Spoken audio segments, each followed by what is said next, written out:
Hi, welcome to Happiness Hints. Today I'm talking to Maureen Cooper from Awareness in Action. Maureen, tell us about Awareness in Action. What is it and what do you do?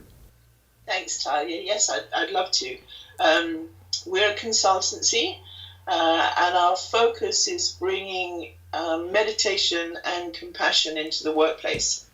And sometimes people go, what? Compassion in the workplace? You've got to be kidding. But I mean, it's extraordinary the amount of research there is that shows that a kinder workplace is a more efficient and creative workplace. Yes. And I think the research on meditation is better known. So it's people are more receptive to meditation in the workplace. So we kind of use that as our secret weapon. We go in with meditation training and then we slip in some compassion. Our favourite way of engaging is in-house, going in for an intervention of whatever length, a day, 2 days, whatever. But we also offer follow-up coaching by Skype for individuals and for groups.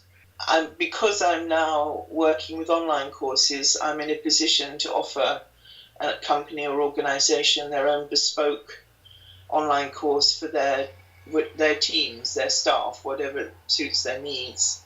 And we do things like this. We do long distance workshops, through PowerPoint and Skype and so on. So Right. We're pretty flexible. Right. And you're based in Amsterdam at the moment, yes? So do you do face-to-face things just in Amsterdam or do you travel? Oh no. I'll go wherever I'm asked. So at the moment, that's of course it's Holland, but also I do quite a bit in the UK, which is my where I came from originally, and also in Spain, Ireland. It's sort of mostly Europe based now, but I have done quite a bit of stuff in America and a few years back in Australia. Right. But of course, that's big investments for people. So that kind of work tends to be online work. And Maureen, what sort of background do you have that brings you to this kind of work? My professional background is in teaching, actually. I was a school teacher. I taught a variety of age ranges. I loved that, but that was in the UK, and then Margaret Thatcher happened, and she killed the creativity for me. And so then I worked 10 years for RIGPA International, helping to run Soga Rinpoche's network of centres internationally. And that's actually really where the seeds of awareness in action were born, because Soga Rinpoche is quite an unconventional teacher, as you know, and he teaches through activity as much as he does through formal practice. So all the work I did in those 10 years, it all was sort of filtered through Rinpoche's instructions on how to put meditation and compassion into practice in everyday life.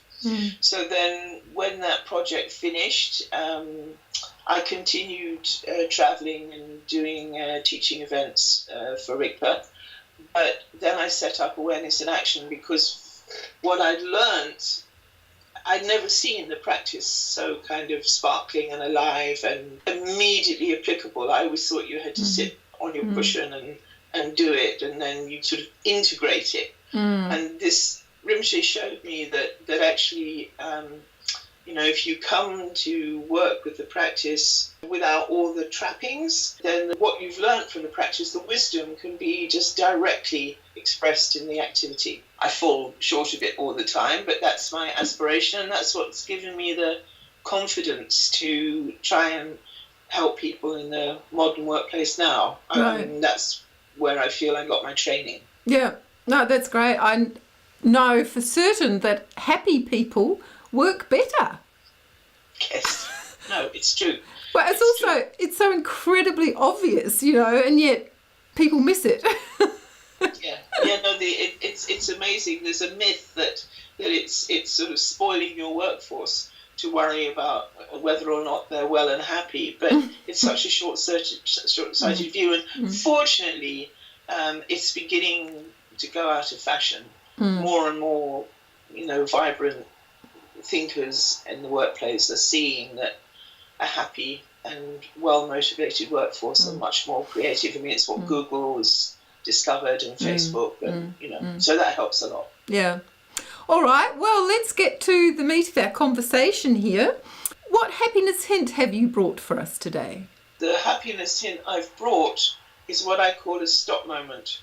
A stop moment for me is a moment when you're in the middle of activity, you're doing whatever you normally do, and then the sort of sense comes to you, kind of, where am I? What am I doing? What is this moment? So you just take a moment to come home, to yourself, just sort of let everything else settle, pay attention to your breath.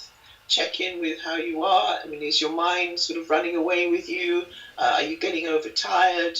You just do a few seconds rain check, but it's not just a rain check in, am I all right? What do I need? It's just a moment where you let all the busyness fall away and you just try and simply be present. So you're stopping all your stuff. For me personally, that's a big contributory factor to my happiness, because I work hard, and especially when I'm inspired on a project, I can kind of, burn the candle at both ends, and it really helps me to just inject my activity with these moments. And I find that they're very popular with my clients, that if people are finding it difficult to get a formal meditation together, having a series of these stop moments really helps them to sort of, it helps them with their stress. Yeah. Basically.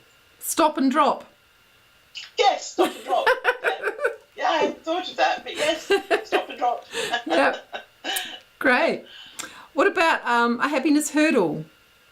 Well, for me, that's kind of, it goes with my happiness hint. That's being kind of totally lost in the contents of what's going on in my head. I mean, I'm sure you know this research that came out of Harvard in 2010.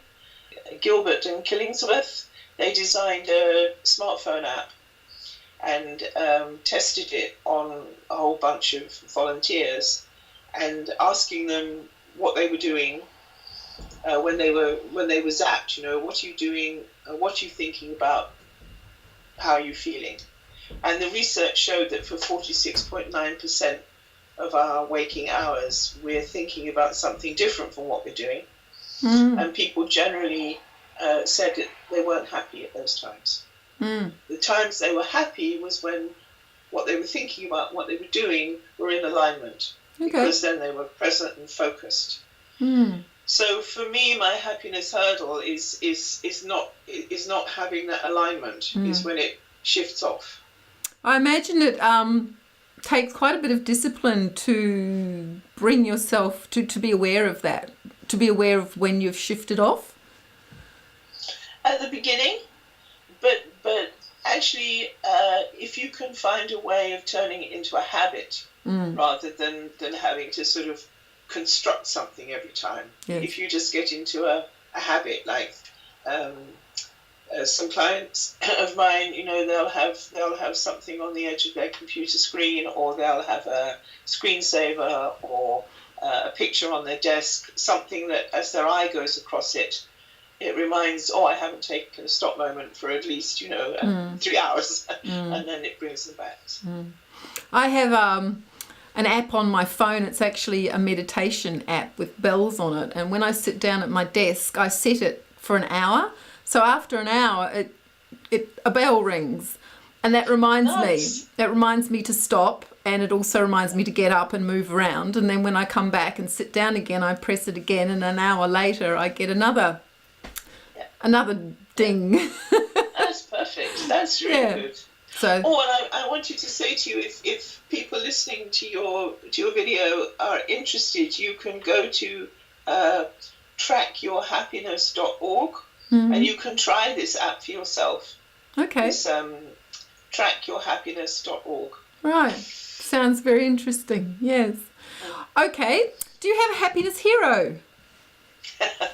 Well, you're going to laugh because it's probably a bit of a cliche. My happiness hero is Dalai Lama. I mean, I know he's kind of out there and he's a huge world figure and all the rest of it, but I kept saying to myself, no, this isn't what Talia's going to want. She's going to want someone much closer to home. But I couldn't let go of him. And the reason is that he's got so much to be unhappy about. Yes. You know, he's got so much hardship in his life and so much suffering and so much cause to kind of hate. Yes. And yet he manages to stay happy and open and accessible.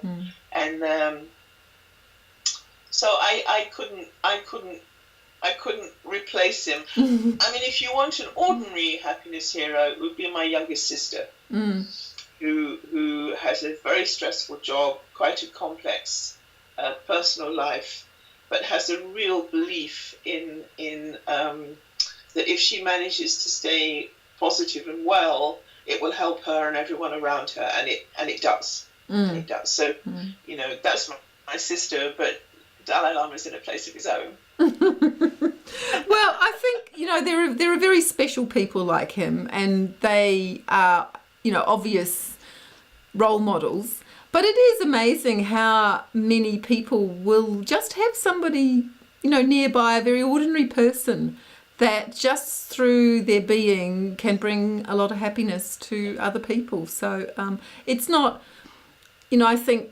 greatness is not always just famous.